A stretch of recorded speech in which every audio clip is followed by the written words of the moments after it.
Arthur Kornberg, Premio Nobel de Medicina en 1959. Arthur Kornberg nació en Nueva York en 1918 y allí estudió medicina a mediados de los años 30. Según sus propias palabras, Arthur se considera un privilegiado, ya que eran pocos los estudiantes judíos de la época que conseguían ser admitidos en la universidad para estudiar medicina.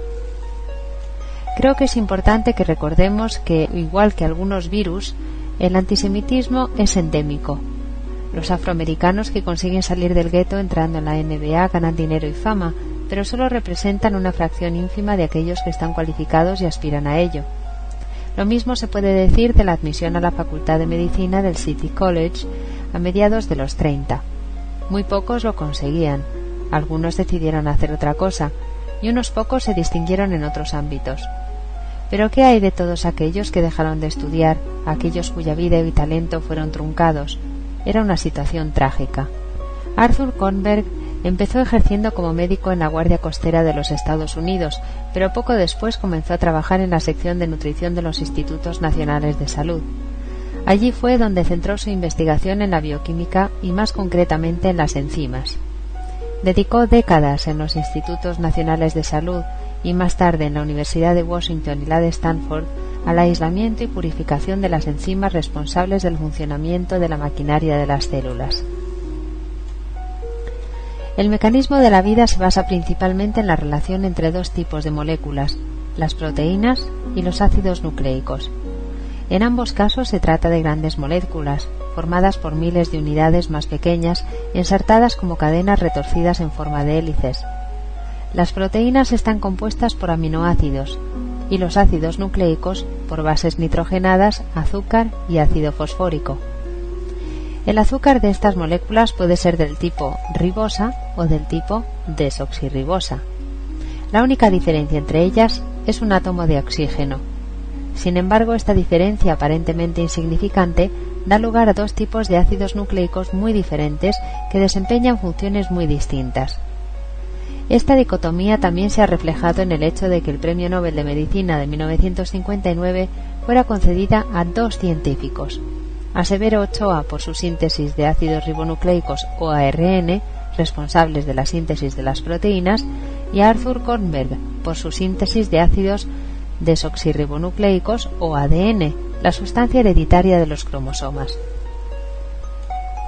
Cuando Arthur Kornberg conoció a Severo Ochoa en 1946, el entusiasmo, optimismo y visión de este último se convirtieron en el caldo de cultivo en el que Kornberg se enamoró de las enzimas, las proteínas que participan en prácticamente todas las reacciones químicas del mundo biológico, colocándolas en el epicentro de sus investigaciones.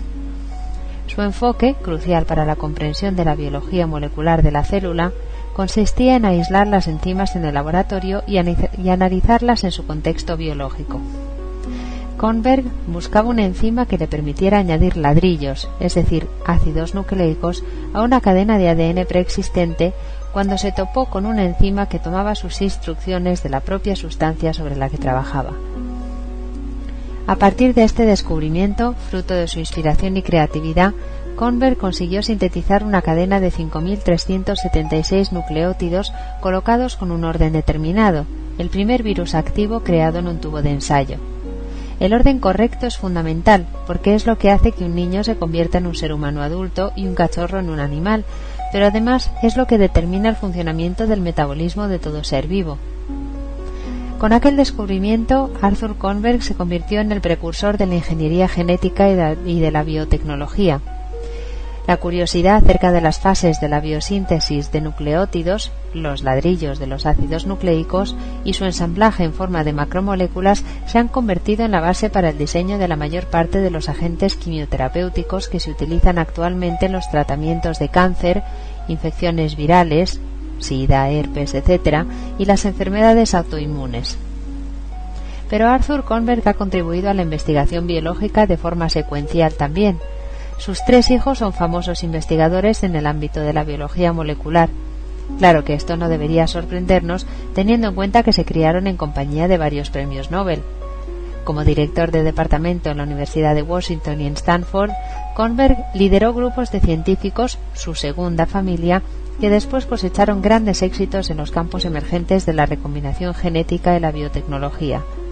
Muchas de las enzimas que aisló son las que se utilizan hoy por hoy en las sofisticadas técnicas de secuenciación y clonación. Miriam Naón, para Radio Sefarad.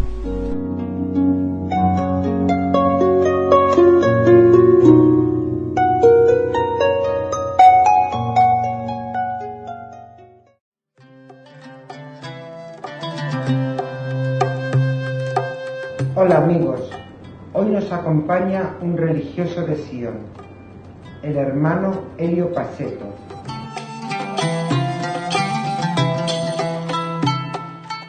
Aunque él nació en Brasil, donde recibió su formación religiosa, pasó después por Francia, donde estuvo en contacto con la congregación, y en la actualidad vive en Jerusalén, desde el año 1987, en Ratisbón, donde los hermanos de Sion tienen su casa en el centro de la ciudad nueva, donde se dan cursos sobre las fuentes rabínicas del judaísmo para los cristianos. Asimismo, él es experto en Rasit y en relaciones entre el judaísmo y el cristianismo. Buenas tardes, hermano Elio. Buenas tardes. Díganos, ¿cuál es el motivo que le llevó a instalarse en Israel? Bien, inicialmente inicié en Brasil, empecé un curso de formación en el judaísmo. Primeramente la congregación se ocupa del judaísmo. Inicié todo el trabajo ya en Brasil. He hecho 2 años de filosofía judía y también un poco la lengua hebrea. Y por eso he pedido a la congregación de venir a Israel para continuar un contacto por 2 años con la lengua, también sobre todo con el judaísmo en su contexto, pueblo, tierra. Y por eso vine en Israel y ya por 2 años que dura hasta ahora. ¿Y cómo era la situación, el ambiente, cuando usted llegó a Israel? Bien, Israel cambia siempre y continúa el mismo, pero tenemos algunas cosas, creo que cuando llegué en Israel no existía, no se conocía intifada. Era un otro contexto de vida social, todo estaba muy abierto, muy fácil de comunicación, ese aspecto sí está muy... Era a diferencia que podemos notar para los días de hoy. Pero la sociedad es más o menos la misma sociedad abierta, sobre todo para el extranjero, que para mí, que pasé algún tiempo en Francia, donde sentía muy claro el extranjero de estar en Francia, y que no es la misma sensación, la misma experiencia de vivir en Israel, donde no hay esta sensación de estar extranjero. Pero Israel estaba se formando, como en el periodo de las fiestas de 40 años viví en Israel, ahora viví el periodo de 50 años, hay siempre una evolución con sus problemas propios de Israel. Pero había una búsqueda, creo que continua todavía en Israel. ¿Una búsqueda de qué tipo? Una búsqueda inicialmente de identidad de Israel. Es una sociedad que después que llegué en Israel recibió 1.200.000 inmigrantes. Una sociedad de 5 millones de habitantes, recibir 1.200.000 en 10 años cambia mucho en la sociedad. Por eso la sociedad está continuamente en adaptación, en criando, tentando definir su propia identidad, pero sin 40 años ya había una sociedad fuerte, imagino que ahora está más fuerte. Si el problema existe, aunque problemas existen, pero creo que la sociedad soporta y consigue discutir y vivir con esos problemas tentando una solución. Esta es la idea de búsqueda, tentando responder las dificultades de cada día, pero continuando un proyecto inicial de la formación del Estado que está continuando todos los días. Entonces, ¿usted no estaría de acuerdo con aquellos que piensan que el llegar a Israel uno se siente extraño, comparando con su experiencia en otros países de Europa? Absolutamente no. La experiencia en Israel, primero es un país de inmigrantes o de historia de la gente que ha hecho la inmigración. Esa es la abertura. Y después es un país de diversas, diferentes culturas que están juntos. No es una cultura única que define el hombre israelí. todas as culturas, línguas e tradições, países diferentes que estão presentes lá. Por isso, um estrangeiro não é um estrangeiro, é parte da cultura de Israel, de israelí. Qué hermoso. Sí, sí. Jerusalén, donde usted reside, se lo disputan árabes y judíos, Sí. cada cual reclama su derecho a vivir allí su fe. Sí. Como cristiano, ¿cómo lo siente usted, Jerusalén? Bien, los cristianos no piden Jerusalén como capital o algo así, no es la discusión. La discusión está más entre los árabes musulmanes, yo diría, e Israel por natural, que está ali como capital de Israel. Los cristianos tenemos necesidad de Jerusalén. Es una ciudad importante y reconocida porque ahí está el nacimiento del cristianismo, evidentemente. Pero creo que hay una sua importância não porque é cristiana em si, é porque é uma vez o contexto do cristianismo que era completamente judío, onde se iniciou o cristianismo. Creio que a sua importância está reconhecer o início da sua originalidade cristiana, que é no contexto profundamente judío. E se conhece somente a profundeza do cristianismo se conhecemos essa profundeza do judaísmo. Por isso, Jerusalém é absolutamente necessária para nós outros, cristianos, mas sobretudo com a presença judia. Indispensável. Sem a presença judia em Jerusalém não há sentido para o cristianismo também, porque solamente recordar as pedras do passado não é esse o sentido. Há uma presença viva, contínua com a presença judia, que assim foi no início do cristianismo. Últimamente nos han llegado noticias que ha sido nombrado un nuevo custodio de Tierra Santa. ¿Qué opinión le merece a usted? Bien, la estructura cristiana, sobretudo católica, está dividida en tres sectores en Jerusalén. Hay el sector de la Anunciatura Apostólica, que responde Roma e el rito católico e la presença cristiana em Jerusalém. Uma segunda é o patriarcado, que é mais ou menos uma diócesis com o título de patriarcado. E uma terceira são os franciscanos, que têm a responsabilidade de todos os lugares, os sítios sagrados cristianos de Terra Santa, que envolve imediatamente esse conceito. E por isso é muito importante a presença de um custódio, que é responsável por todos os franciscanos, e toda a pastoral, que é diretamente ligada ao mundo da peregrinação, da gente que passa por aí. Também os franciscanos têm as paróquias e sua própria comunidade local. O hecho do novo custódio é muito interessante porque, por primeira vez, é alguém que conviveu com a sociedade judia, ha hecho seus estudos na Universidade Hebreia de Jerusalém. Até agora era responsável por a comunidade católica que vive em Israel, por isso que habla de expressão hebreia. É uma pessoa muito aberta, que conhece muito bem a sociedade de Israel, vive no contexto da sociedade israelí.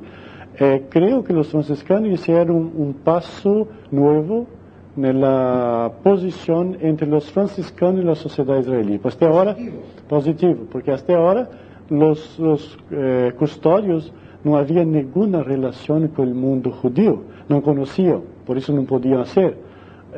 Agora esperamos, seguro, primeiro que é um jovem de 39 anos, muito aberto, e que vive e faz a experiência de cada dia dentro da sociedade israelí. Franciscano, vive o contexto franciscano, evidentemente, pero conhece muito bem o mundo de Israel e está muito aberto, seguramente, para entender o conflito, mas, sobretudo, também valorizar todo o que corresponde à importância do judaísmo, onde vive, o mundo que vive. Não é alguém que vive solamente na cidade antiga, pero vive na cidade nova. É outra experiência. E também creio que a sua experiência de muitos anos no contexto da Universidade Hebreia, tudo isto será muito positivo como trabalho agora como custodio responsável por la comunidad cristiana católica en Terra Santa. Y la expresión Terra Santa vuelve solamente porque tenemos que hacer atención. Terra Santa es una manera, tal vez, a veces pienso que cuando se dice Terra Santa está diciendo no Israel. Por detrás tenemos también este problema. Hoy, para dizer los territorios que Israel reconoce, son territorios onde no hay Estado de Israel, está en discusión y todo eso, y otro es Israel. Y para dizer todo isso diz Terra Santa. Penso que normalmente deveria se utilizar a expressão Israel e territórios para ser mais claro. Com esta afirmação estamos afirmando também a existência de Israel, porque quando dizemos Terra Santa, Israel desaparece. Lugares santos solamente não é suficiente. Me parece que devemos dizer territórios e território Israel, Israel e territórios, que é uma conotação mais ou menos que Israel também utiliza hoje.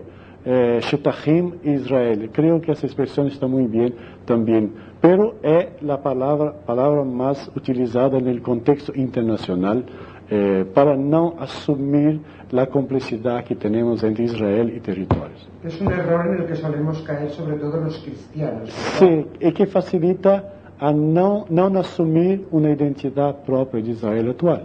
Ya. Okay.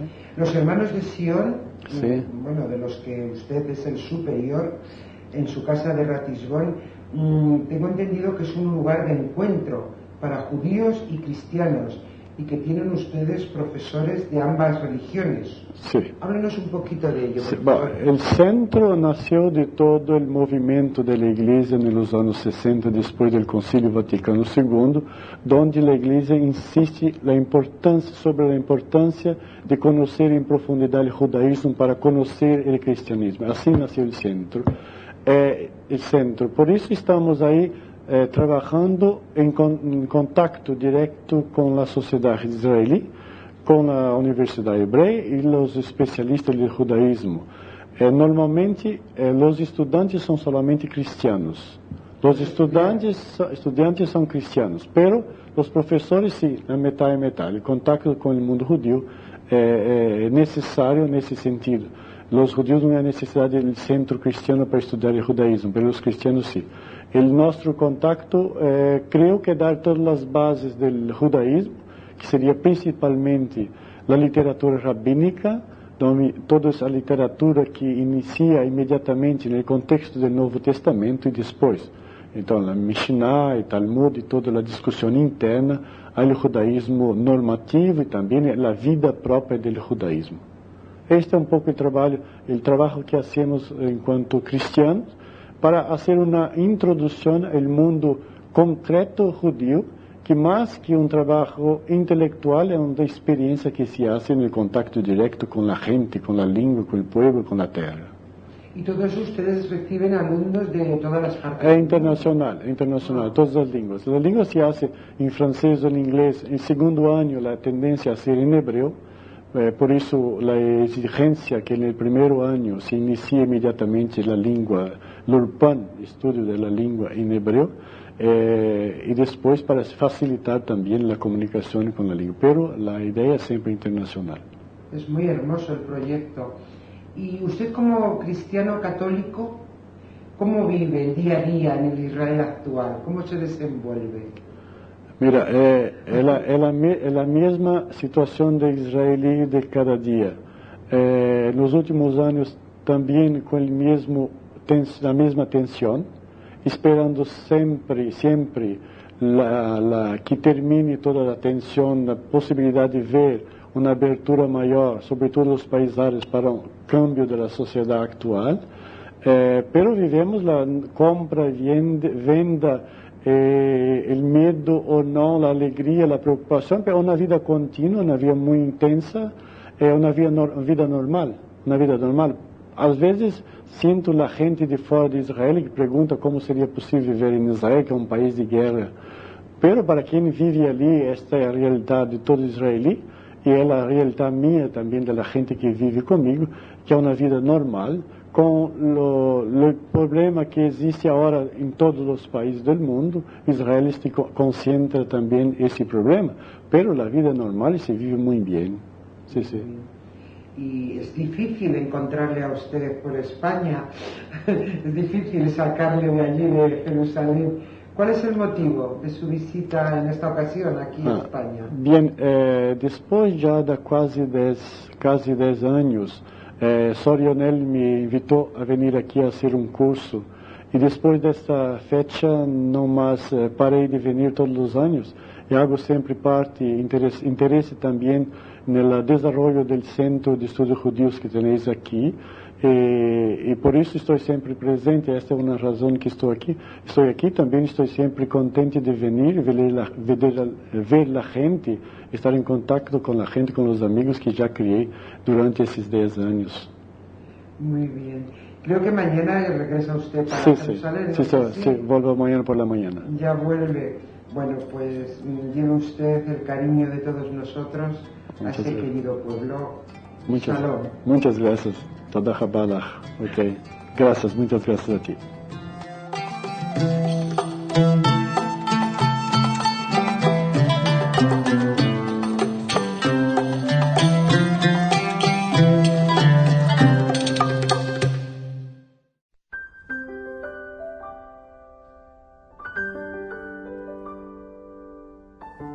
Hoy, el pianista John Simon nos trae variaciones New Age y jazz sobre temas tradicionales judíos, parte del disco New Traditions 2. Este excelente pianista ha publicado ya otros trabajos con el mismo formato, como Hanukkah and All That Jazz o Shabbat Jazz, editado en el año 2000. La bella melodía que oirán es la última, pero no por ello la peor, canción del disco New Traditions 2, editado en 1990 y grabado en el Conservatorio de Oberlin de Ohio. Se trata de una moderna composición de J. Klepper y de Friedlander, titulada Shalom Gav, abundante paz. Una melodía plena de paz y contemplación, la misma paz y contemplación que requiere la observancia del Shabbat. John Simon al piano y la canción Shalom Gav.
Radio Sefarad responde a nuestros oyentes.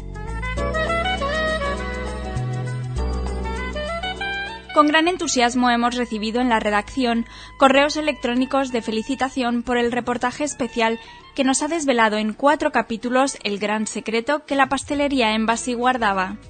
Jorge Golem se ha sentido especialmente conmovido al escucharlo como judío argentino.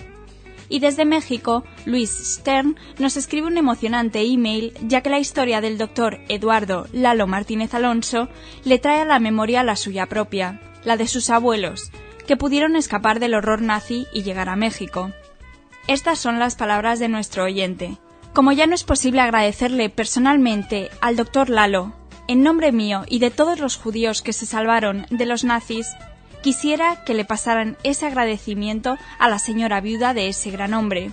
Ella, sin saber para qué o por qué, solo se dedicó a hacer el bien al lado de su marido, y esos actos, los que se hacen sin interés de por medio, tienen doble mérito.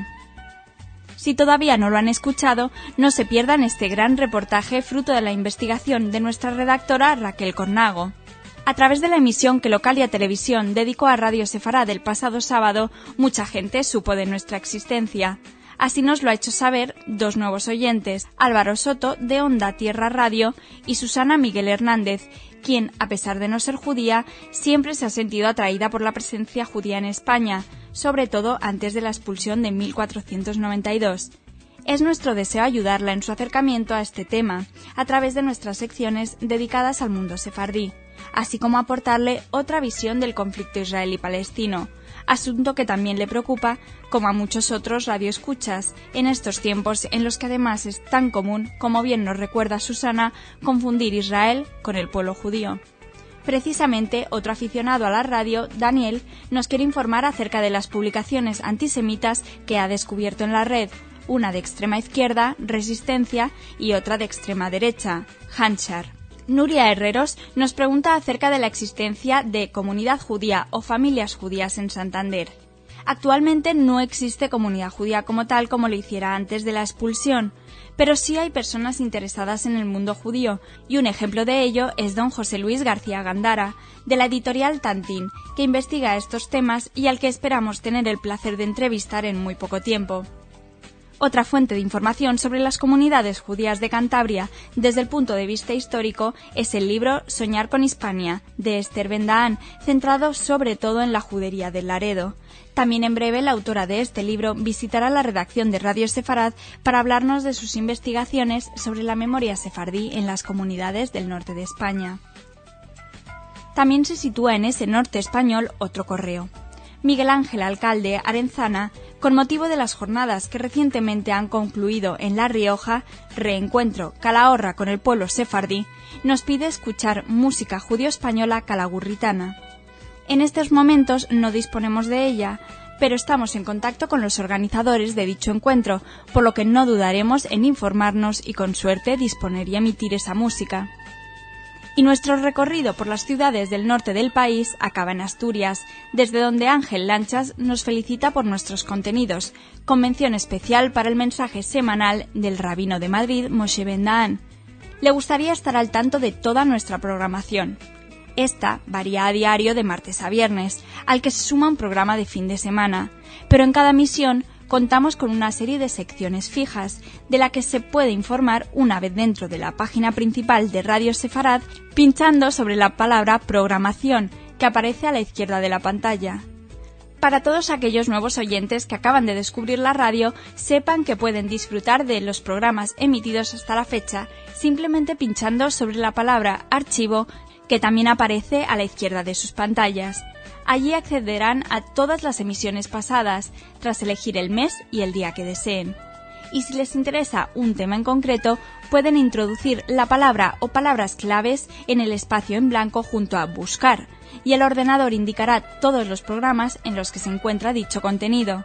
Muchas gracias por sus cartas y esperamos seguir recibiendo sus dudas, comentarios y recomendaciones para no dejar de mejorar.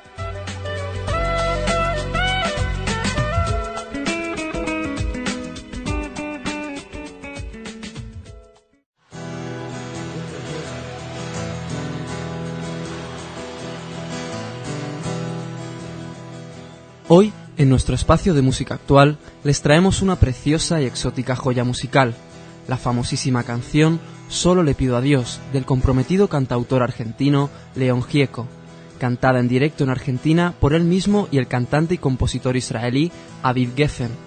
Esta esperanzadora letra fue cantada en el marco del 50 aniversario de la creación del Estado de Israel.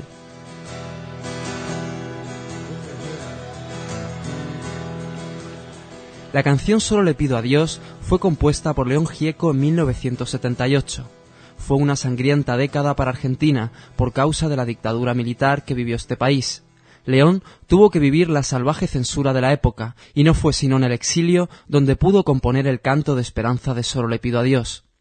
Gieco siempre dice que las canciones tienen letra, música y alma, y con este tema sin duda que supo llegar al alma de la desilusión humana, regalándole un horizonte de esperanza y elevando esta letra al rango de himno.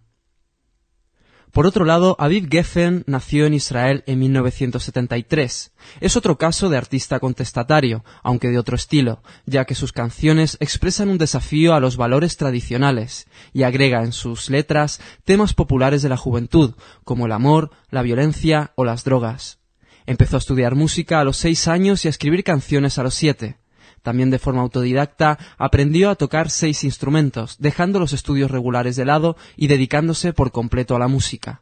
Geffen, sobrino de la figura Moshe Dayan, produjo su primer álbum en 1992 y desde entonces se ha convertido en uno de los más populares cantantes entre la juventud israelí. Esta versión de la canción ha llegado a nuestras manos gracias a un colaborador nuestro. Muchísimas gracias, Rasco. Les dejamos ya con el tema Solo le pido a Dios y con una reflexión de quien les habla. ¿Sería posible cambiar el mundo si se compusieran más canciones como esta? Quizás el mundo no, pero la conciencia de cientos o miles de individuos sí, dando así paso a un mundo mejor. Aunque si consiguiéramos cambiar solo una, bastaría. Como León Gieco afirmaba, no existe fuerza en el mundo que pueda parar la voz. Solo le pido a Dios que el dolor no me sea indiferente, que la reseca muerte no me encuentre vacío y solo sin haber hecho lo suficiente. Solo le pido a Dios que lo injusto no me sea indiferente, que no me bofetee en la otra mejilla después de que una garra me arañó esta suerte.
Solo le pido a Dios que el engaño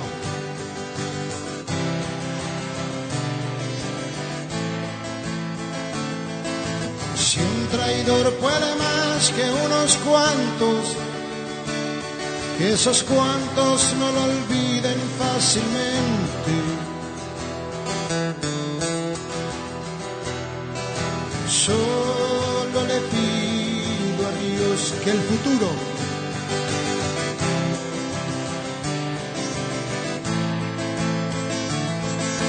desahuciado está el que tiene que marchar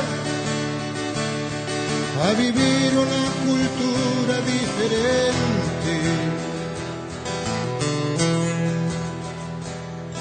Azor li Elohim, bואו נהיה אחים, במקום לכבוש עמדות, נפתח את הרגשות. במקום לכבוש עמדות, נפתח את הרגשות.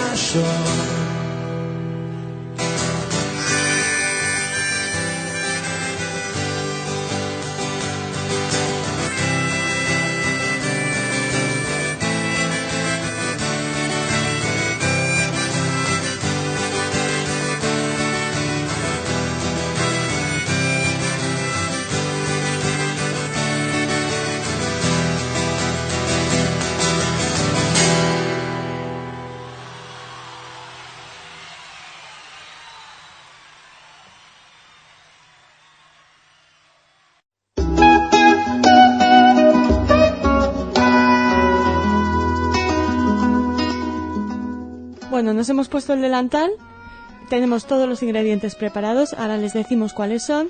¿Para preparar qué, Mercedes? Una tortilla de colores. ¡Qué bonita! Vamos, seguro que sabe también muy bien. Sí, les sí. decimos los ingredientes a los oyentes, ¿te Sí. parece? Es 1 kilo de patatas, 6 zanahorias, 200 gramos de guisantes, 3 huevos duros, supongo que para mezclarlos con las verduras, Sí, ¿no? claro.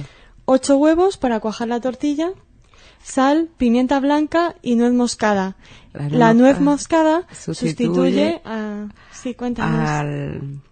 A una especia que se llama matsia. Que se llama matsia, eso. Que aquí yo no sé si se encuentra con facilidad o no. Yo, la verdad, Mercedes, no la... Sí, no en la Marruecos había hay, en Israel también. oído. Yo la tengo aquí de Israel. Ajá. La que tengo yo ahora aquí en España no sé. ¿Y cómo es? Es un palito chiquito, marrón claro, y claro, eso la muele y es muy fuerte. Se le echa una pizca nada más, pero tiene un sabor, vamos, que lo nota. ¿Y el sabor recuerda a alguna otra especia más conocida? No, un poquito se puede parecer a la nuez moscada, por eso se sustituye por la nuez moscada, porque es más parecida a ella, pero vamos, si la notas la diferencia. Bueno, pues si pueden encontrar matsia. Y si no, pues la nuez moscada. Muy bien. ¿Nos cuentas cómo se hace la tortilla de colores? Pues nada, primero cocer las patatas junto con la zanahoria y los guisantes. Los guisantes no importa, lo puedes comprar congelado. O sea, que no es como una tortilla de patata, no, española, eso que la es cocida. patata viene frita, sí, sino... No, esta es cocida. Cuando la tengas cocida, lo cuece todo, junto con los huevos y todo. Lo apartas y pones las patatas a escurrir. Y de seguida, pues, la pasas por el pasapuré o con un machacador de patata, que lo hay también.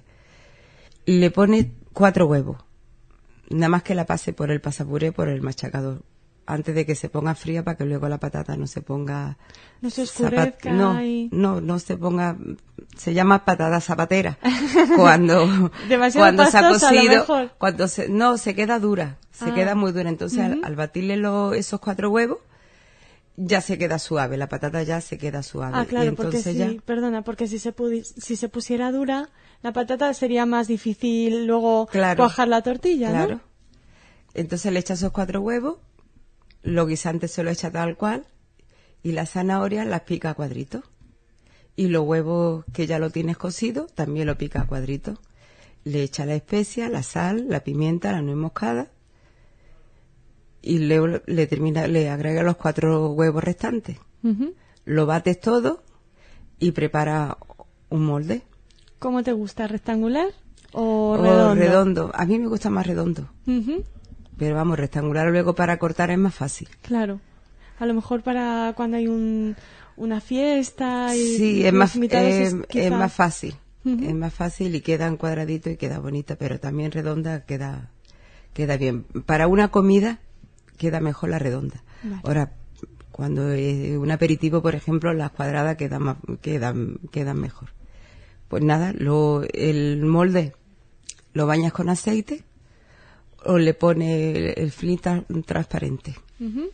Lo cubre, le echa una gotita de aceite por dentro y lo mete al horno a 180 grados, a 160 según la potencia de tu horno.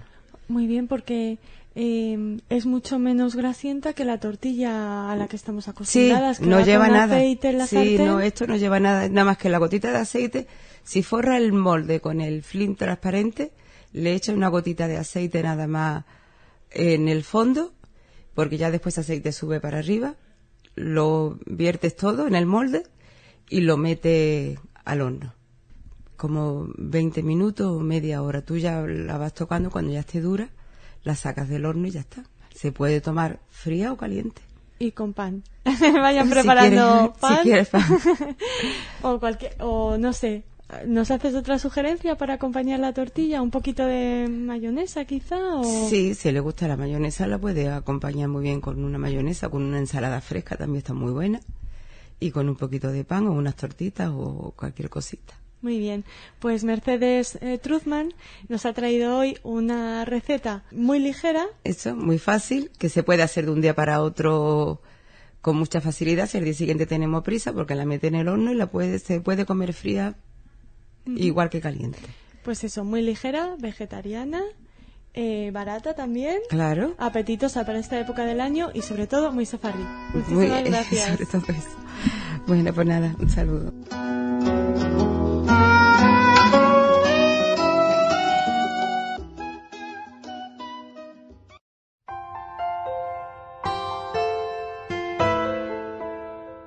Buenas tardes, bienvenidos al programa Entre Páginas de Radio Sefarad. Hoy nos acompaña Moshe Shaul. Buenas tardes, Moshe. Buenas tardes, Riel. Un buen amigo y posiblemente conocido de muchos de los oyentes de Radio Sefarad. Moshe Shaul es el director de la revista aquí Yerushalayim, el vicepresidente de la Fundación Nacional para el Autoridad Nacional para el Ladino de Israel, pionero también en la radio en judeo español en Israel y en fin una de las personas más destacadas en el mundo actual en todo lo que tiene que ver con el mundo sefardí, muy en particular con su lengua, con el judeo español y sus enormes esfuerzos por divulgarla y darla a conocer en Israel, en España y en otros muchos lugares. También durante bastante tiempo estuvo colaborando con el periódico ABC, con un artículo mensual, si no recuerdo mal, sí, escrito en judeo español sobre distintos aspectos también de la herencia sefardí. Y hoy está aquí en Madrid, de paso, vienes de un encuentro en Murcia. Estuve en Murcia, donde hubo en el cuadro del Festival de las Tres Culturas, hubo también un curso sobre las tres culturas, con conferencias sobre la literatura, la lengua, el folclore español, cristiano, musulmano y judío también.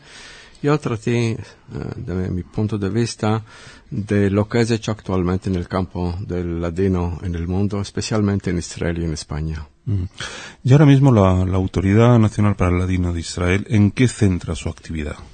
Sobre todo en lo que es en Israel mismo. Sí, bueno, tenemos toda una serie de actividades con prioridades. Tenemos en primer lugar una serie de proyectos que tienen que ver con la preservación de los libros, periódicos, documentos, manuscritos en ladino. Por ejemplo, financiamos una bibliografía de los libros en ladino en la Universidad Hebrea y bibliotecas de otras universidades. Que ya hay una bibliografía, pero no es buena, no es completa y sobre todo no es exacta porque los que la hicieron no conocían bien ni la lengua ni la obra literaria en ladino y hubo bastante confusiones y errores, y el que la está haciendo ahora, Dov Cohen, es un experto en este campo y ya terminó todo lo que tiene que ver con los libros en la Biblioteca Nacional y Universitaria de Yerushalayim. Ahora está laborando con las bibliotecas en otros lugares también. Además de esto, pagamos por el microfilmamiento de la colección de periódicos en ladino del Instituto Ben Tzvi, que es la más grande del mundo. Y es un manadero importantísimo para el estudio del judo español y su cultura, pero como el papel de los periódicos no es de muy buena calidad, con el tiempo se va destropeando, ahora lo estamos microfilmando. Tenemos también una actividad en este campo, es de ayudar a mercar lo que es posible de libros, documentos, manuscritos que se topan en ciertos negocios de libros de antigüedades, bibliotecas privadas, para que estén a la disposición de los investigadores.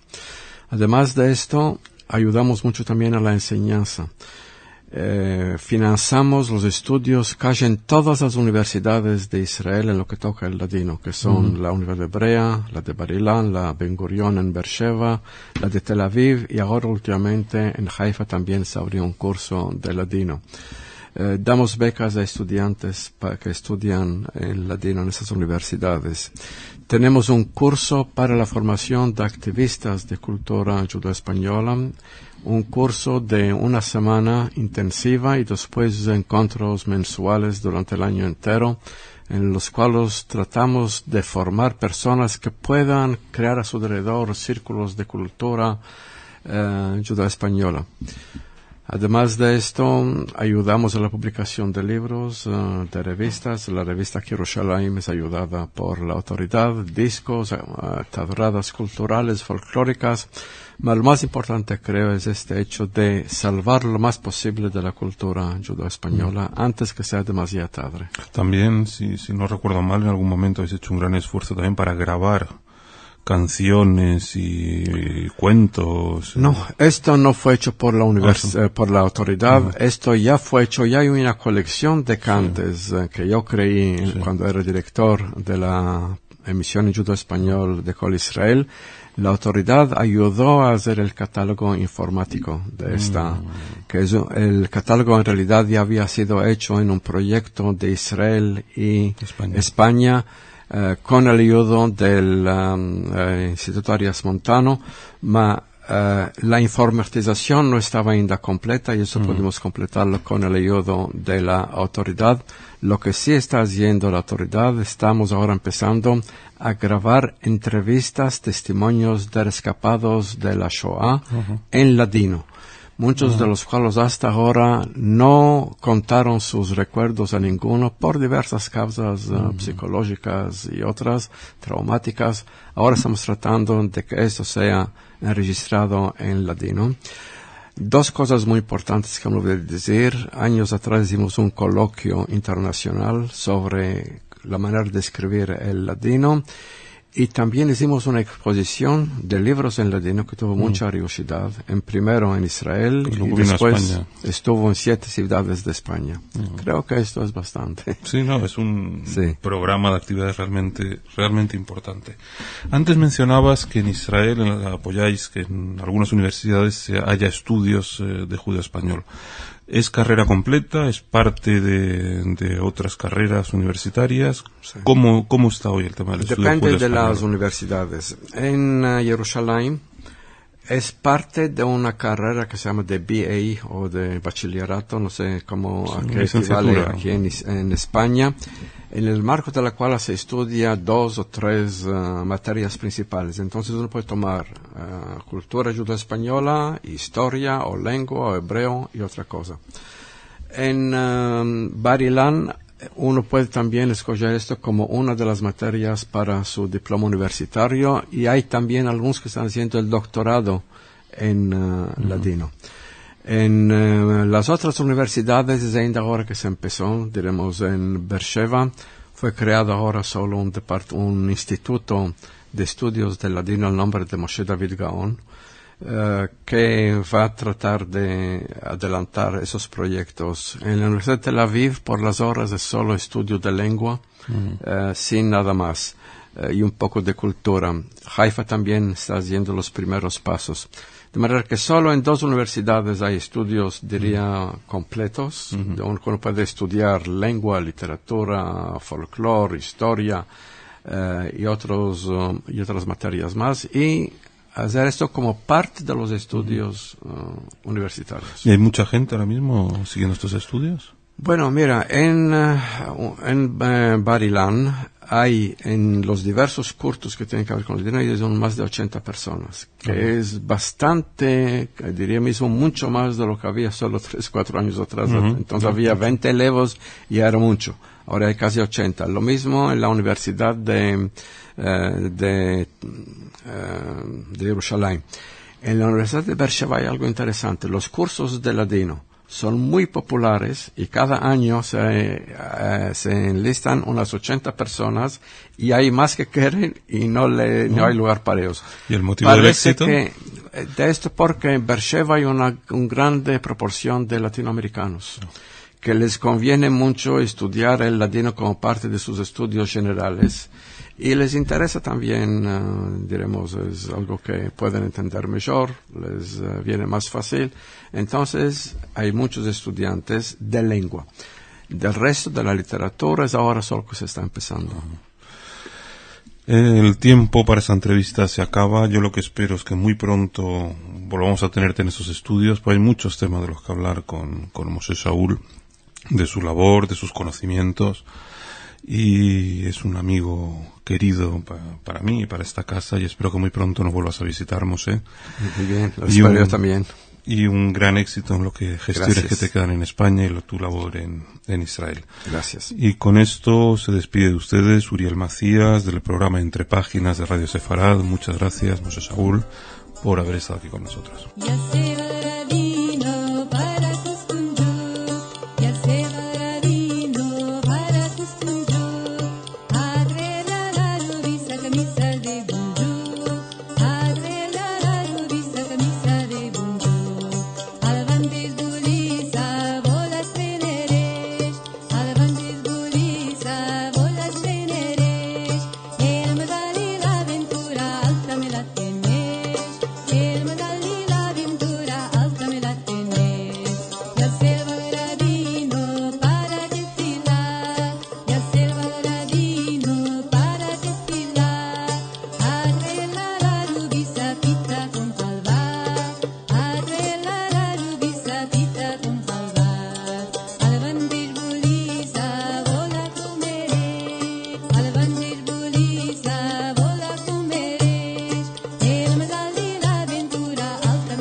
Las antiestéticas cicatrices tienen sus días contados, y es que un equipo de biólogos israelíes ha desarrollado unas vendas con colágeno de origen humano que aceleran la cicatrización de las heridas. Empleando ingeniería genética, el equipo, dirigido por el profesor Shmuel Shoshan de la Facultad de Medicina de la Universidad Hebrea de Jerusalén, ha desarrollado un nuevo tipo de vendas con colágeno de origen humano que, al disolverse en los tejidos, acelera el proceso de cicatrización. Este producto, que ya ha sido patentado, representa una mejora con respecto a las vendas de este tipo que se usan en la actualidad y que se elaboran industrialmente a partir del colágeno procedente de animales, principalmente del ganado bovino.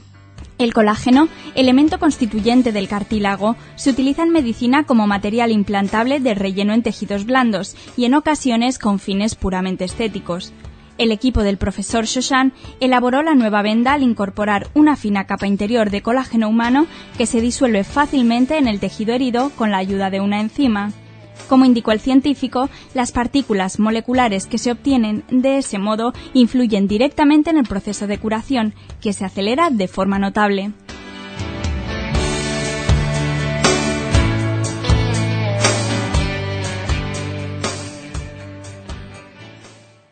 Rivka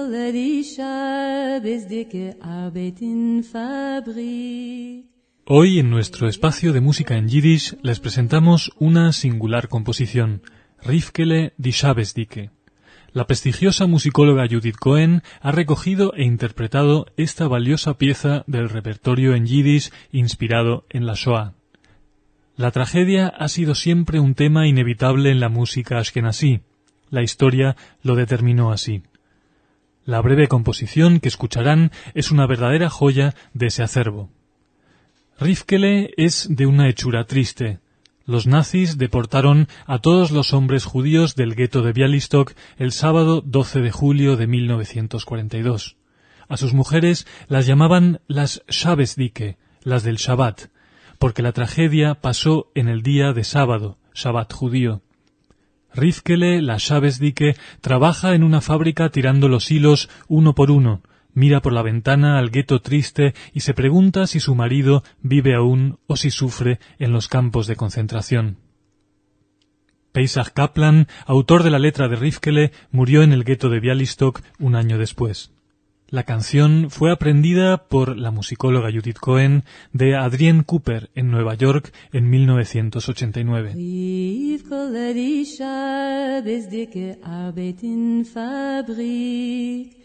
Dreht vor dem zu, vor dem Flecht zu neu verstrickt.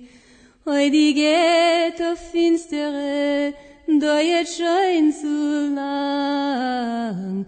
Und das Herz so verklemmt, tut ihr so bang. Ihr Getreier Herrschole is weg, nito. Sind von jenem Schabes und sind von jener Shoah. Is vertreuet Rivkele, Jomer Tag und Nacht. Und azin beim Redele sitzt sie und sie tracht. Wo ist mein lieben Kerl, lebt noch, heute wo? Sie in Konzentratie, Lager, Arbeit schwer und Ruhe. Hoi, wie finster ist dort, bitter ist mir da. Sind von jenem Schabes und sind von jener Shoah.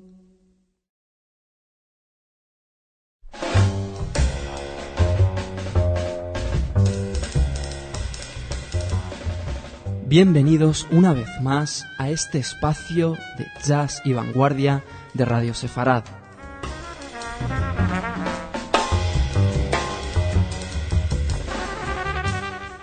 Hoy los ritmos de Radio Sefarad se vuelven vertiginosos, candentes, de la mano de un potentísimo cuarteto, el liderado por Avishai Cohen, en su disco The Trumpet Player, editado en Nueva York por el sello Blue Moon en el año 2003.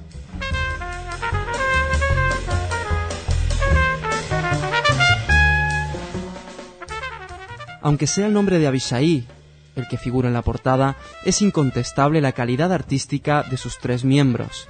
John Sullivan al contrabajo, que con solo 25 años ya ha tocado con gente de la talla de Joel Ovano o Mike Manieri. Jeff Ballard a la batería, miembro de The New Chick Corea Trio, junto con Avishai Cohen al contrabajo, y como invitado especial Joel Fram al saxo tenor. En este disco es notable la falta del colchón armónico del piano, una apuesta arriesgada, sobre todo para un músico joven, pero sin duda un acierto en este disco, ya que permite ritmos más vertiginosos e intercambios modales acelerados. La canción que hemos seleccionado se titula Idaho. Es un hot jazz vanguardista y rudo, sin mentiras, lleno de bebop e improvisaciones magistrales. En este tema, además, podemos oír un desenfrenado duelo de metales entre la trompeta de Avishai y el saxo de Joel Fram, un duelo que acaba sin vencedores ni vencidos por la franqueza de sus contrincantes. También oiremos un breve y contundente solo de batería de Jeff Ballard y unos imparables graves del contrabajo de John Sullivan. Suban el volumen e imagínense en la sala Blue Note de Nueva York, plena de humo y en una penumbra interrumpida por los destellos del metal de la trompeta de este músico israelí. Abishai Cohen, interpretando el tema Idaho.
En Radio Sefarad, esta es la agenda del fin de semana.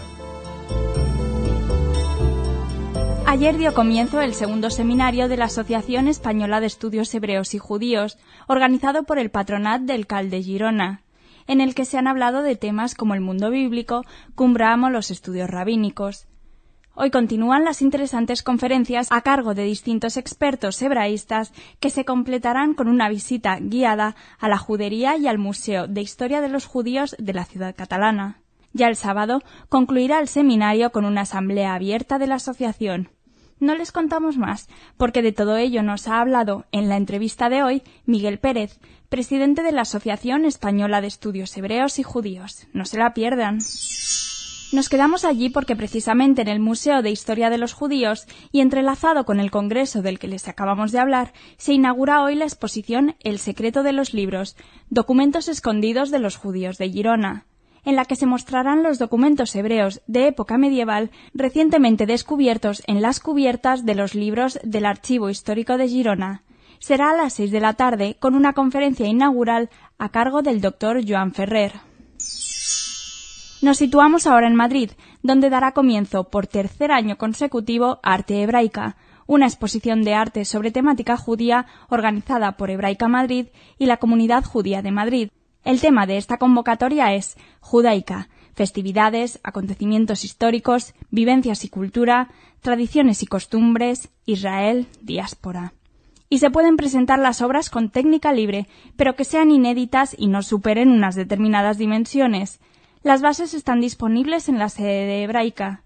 Los trabajos deberán presentarse los días 8, 9 y 10 de junio en la Comunidad Judía de Madrid, y tras la selección de las obras tendrá lugar su exposición del 14 al 17 de junio. No duden en participar. Más arte, más exposiciones. El pintor judío estadounidense Ronald Brooks Kitaj es protagonista desde el pasado martes y hasta el próximo 2 de agosto de una exposición en el Museo de Bellas Artes de Bilbao que lleva por título Retrato de un hispanista. La figuración de Kitaj le llevó a ser encuadrado en el pop art británico, calificativo que el artista siempre ha rechazado, definiéndose como un pintor más expresionista cuyas imágenes no provienen de la cultura popular, sino de la filosofía, la historia, la literatura y de sus propias experiencias y reflexiones. Kitaj llega al Museo bilbaíno con una veintena de cuadros que pretenden profundizar en la relación que el pintor mantuvo con España, principalmente en las décadas de los 60 y los 70.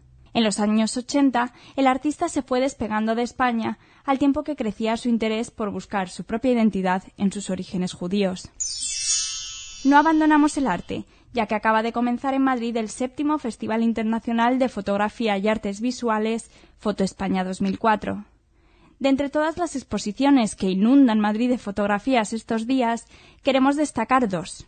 Por un lado, el Centro de Arte Moderno presenta Todos los sueños, historia de mujeres a mitad del siglo XX, un conjunto de fotomontajes que Gretchen Stern realizó en Argentina en la que se refleja la situación de sumisión consentida que vivía la mujer en la sociedad de mitad del siglo pasado. Por otro lado, otro joven artista de origen argentino, Nicolás Goldberg, trae por primera vez a Europa su serie Sin título 2003, que plasma la ilusión y el fracaso de la última campaña electoral de Carlos Menem. No se pierdan la muestra, que permanecerá en la Casa de América hasta el 25 de julio. Seguimos en el mundo del arte, pero más allá de nuestras fronteras. Berlín vuelve a recibir a uno de sus hijos predilectos, Helmut Newton, que nos dejó hace muy poco tiempo.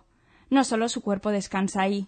Desde hoy, la obra de uno de los fotógrafos más provocadores del último medio siglo podrá ser admirada en el nuevo Museo de la Fotografía, en el antiguo Landwehr Casino de la Estación del Zoo, en la que con 18 años Newton tomó el tren del exilio huyendo de los horrores de la Alemania nazi. Nos trasladamos ahora al Fórum de las Culturas de Barcelona para concluir nuestra agenda con música, ya que hoy viernes se repetirá el concierto de la coral Singing for Peace, que hace una semana ya reunió las voces de niñas israelíes y niñas árabe-israelíes para llamar a la paz entre sus pueblos. Por primera vez salen de Israel, compartiendo una música símbolo de un lenguaje común, sin fronteras. Las niñas judías han tenido que aprender árabe para interpretar algunos temas, ya que cantan varias canciones en árabe y otras en hebreo, así como una que une los dos idiomas. El concierto tendrá lugar en la Jaima del Fórum. Más música en busca de la paz, también en Barcelona. El sábado 5 se presenta una orquesta árabe judía, The Arab Jewish Youth Orchestra de Israel, dirigida por Meir Wiesel, presidente de las Juventudes Musicales Israelíes, y será en el Centro de Estudios y Recursos Culturales de la ciudad condal. Dos bonitas iniciativas con las que cerramos nuestro repaso cultural. Buen fin de semana.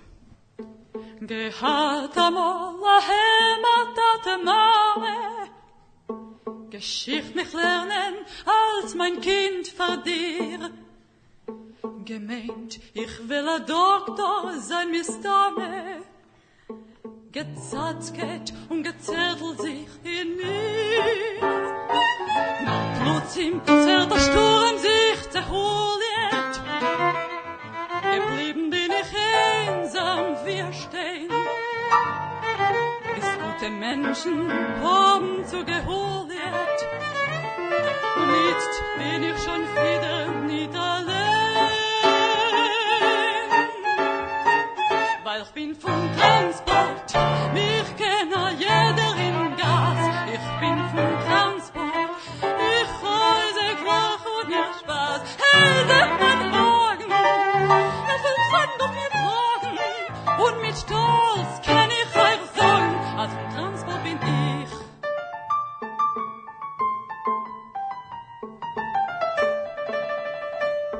Gewinne Nacht, a keutige, a kalte, a ganzen Tag in Molkom nicht gehad. Noch plötzlich sehr schmarte hängt an alte. Es wird sein auf Bräut, hab ich getan a Tracht. Noch plötzlich, ich weiß nicht wie soll von Fahnen. A Ganef will dem gleich in Polizei. Ich ha gar nicht, oi, wenn's hört mein Mame.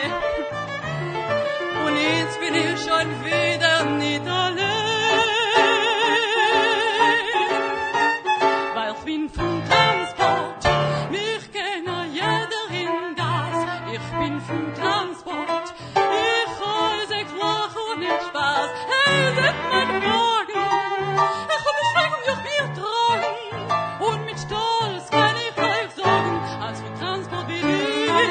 Hey, seht mein Wagen, ich hab Beschränkung durch mir tragen. Und mit Stolz kann ich euch sagen, als vom Transport bin ich.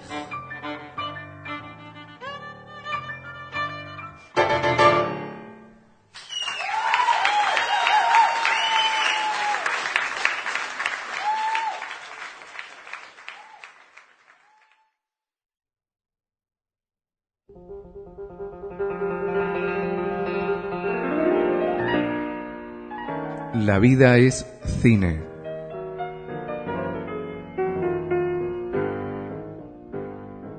Bienvenidos una semana más a nuestra sección dedicada al cine, en la que contamos con la colaboración de Jorge García.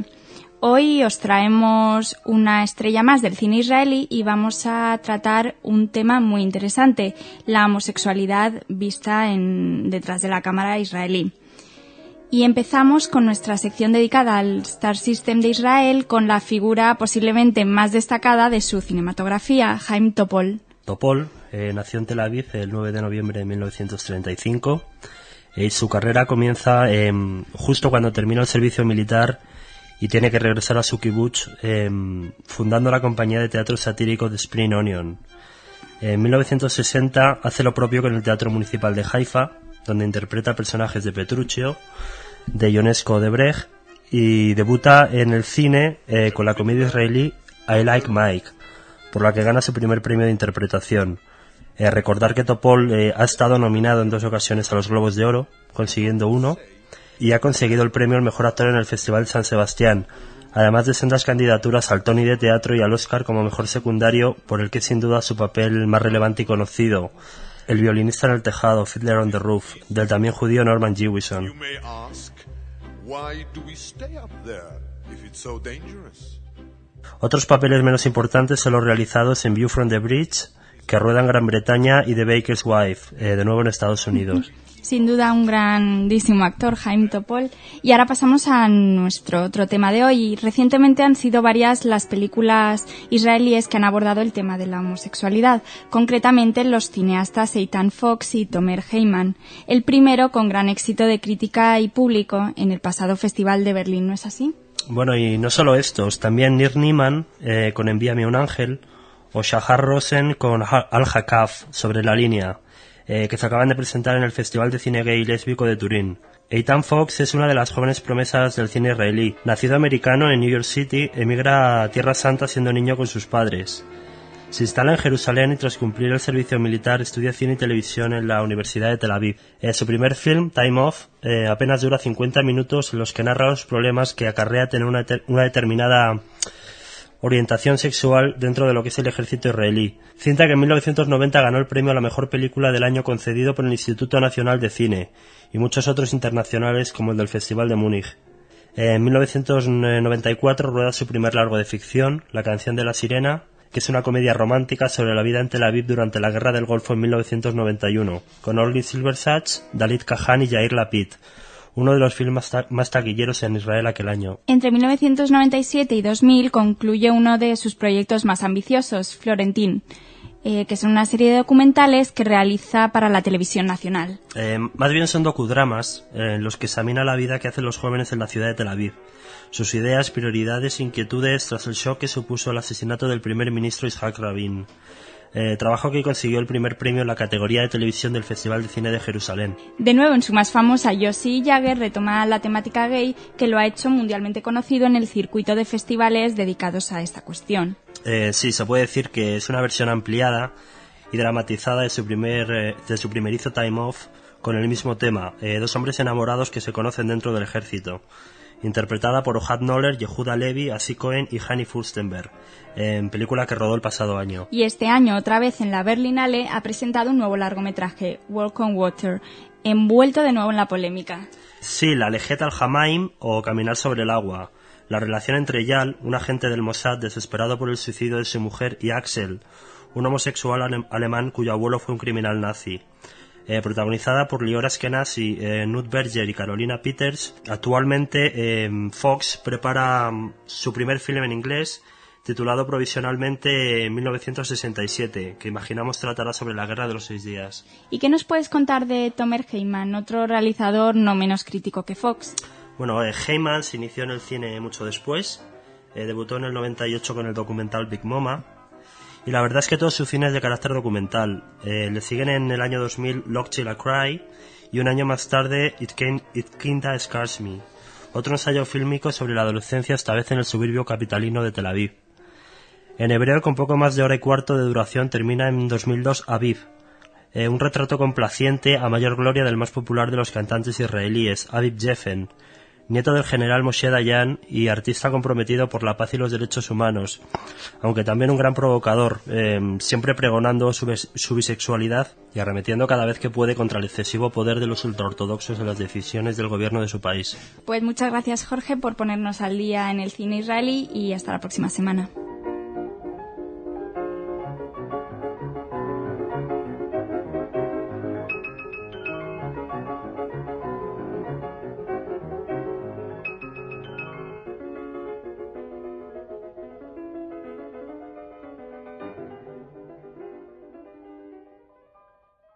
La Perashá Bealotejá, que leeremos este sábado en el capítulo 11, plantea una de las grandes dificultades que todos los comentaristas han intentado explicar: cómo es posible que Moshe, el gran líder del pueblo judío, el hombre que ha sido símbolo de entrega y sacrificio, de pronto en esta perashá se dirige a Dios y le dice: por favor, quítame la vida, yo no puedo seguir dirigiendo a este pueblo. La pregunta es: ¿qué fue lo que provocó esta decisión de Moshe, el profeta Moisés? Para poder entender esto tenemos que partir del versículo 1 del capítulo 11, donde la Torá nos dice, y era el pueblo que se quejaba mal delante de Dios, y escuchó Dios y activó su rigor, saliendo un fuego del campamento, y el pueblo clamó hacia Moshe, rezó Moshe, y este fuego se apagó. Rashi, que es el comentarista más importante de la Torá, dice, ¿qué fue esta queja mala que el pueblo tenía? Y Rashi explica que en realidad la queja es que el pueblo buscó un argumento para separarse de Dios. El pueblo buscó un argumento para separarse del camino de los preceptos. Y posteriormente, el texto nos comenta, Beasapsuv, Asher Bekirbo, la muchedumbre que estaba dentro del pueblo, y Tabuta Abag, tuvieron una gran pasión y lloraron y dijeron, recordamos el pescado que comíamos en Egipto, las verduras que allí comíamos, las cebollas, los ajos, y ahora nuestra alma ya está seca de este maná. Y continúa el texto diciendo, y escuchó Moshe que todo el pueblo lloraba en su tienda, cada hombre a la puerta de su tienda. Y dijo Moshe a Dios, por favor, si encontré gracias a tus ojos, mátame, ya no quiero seguir más dirigiendo a este pueblo. ¿Qué fue lo que irritó tanto a Moshe para tomar esta decisión? Y nuestros comentaristas explican que en realidad el pueblo no se quejaba por el pescado, ni añoraba la comida de Egipto, ni añoraba las verduras. En realidad el pueblo se había cansado del cumplimiento de los preceptos y estaba buscando una excusa para poder quitarse el yugo de los preceptos. Y por eso Moshe vio que su función como líder había terminado. Él dijo, ya este pueblo ya no quiere seguir el camino espiritual, no le interesa la espiritualidad. Entonces, ¿qué sentido tiene que yo siga dirigiéndolo? En realidad, lo que se plantea aquí es que el pueblo de Israel, que había estado en el monte Sinaí, que había vivido la revelación, que se había elevado a un nivel muy muy alto de profecía, que había alcanzado la comunicación y la vivencia de la divinidad, toda esa llama que se prendió en el monte Sinaí poco a poco se fue apagando, se fue debilitando, y Moshe vio que ya no había ilusión, que el pueblo, la espiritualidad para ellos ya era una carga, era un peso en lugar de un privilegio. Entonces dijo a Dios, ya no tiene sentido que yo siga dirigiendo a este pueblo, ya no hay nada que hacer. Pero sin embargo la respuesta de Dios, ¿cuál fue? Dice, reúne a 70 ancianos, ancianos se refiere a ancianos en sabiduría, y llévalos a la tienda de reunión en el tabernáculo, y tú hazle emanar de tu espíritu sobre ellos. Vemos que la respuesta de Dios no fue buscar 70 degolladores que pueden degollar carne y darle de comer carne, que aparentemente era lo que el pueblo pedía. No era un problema de comida, sino era un problema de espiritualidad. Y como era un problema de espiritualidad, dijo Dios, tú lo que necesitas es buscar 70 ancianos en sabiduría, 70 educadores que puedan insuflar, que puedan reactivar la llama que se apagó en el corazón de los hijos de Israel. Y esa fue la respuesta de Dios, y le dijo, llévalos a la tienda de reunión del tabernáculo y haz emanar tu espíritu. ¿Qué quiere decir? Yo quiero gente como tú. No pienses que tú no eres un buen líder, no pienses que tú eres un mal educador. Al contrario, yo quiero gente que lleve tu espíritu. Lo único que hacen falta 70 que puedan compartir la carga. Y esa es la gran enseñanza que vemos en la perashá de esta semana. Cuando el espíritu se debilita, cuando la llama de la espiritualidad se apaga, la única forma de reactivarla es la educación, es traer buenos educadores que puedan devolver el camino espiritual al pueblo, que puedan enseñar los valores espirituales y morales al pueblo y puedan de alguna manera reactivar esa llama apagada. Y aquí lo que nos enseña la Torá y lo que Dios le quiso decir a Moshe, nunca hay que desesperar, siempre hay que buscar el camino de la educación como el único camino para devolver al hombre al buen camino. Muchas gracias.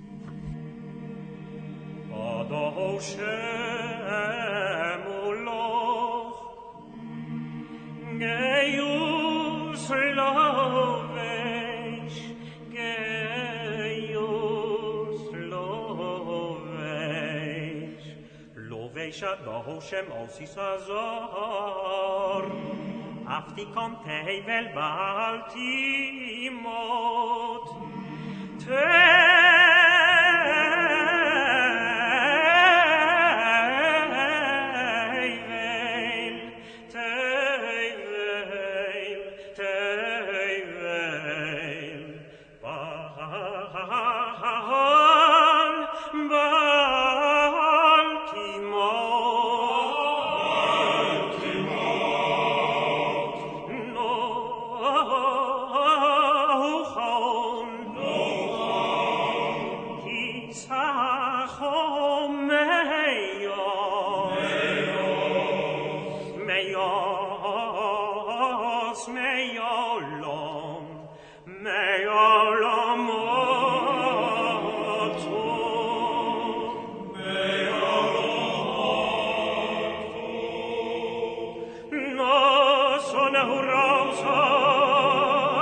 Oh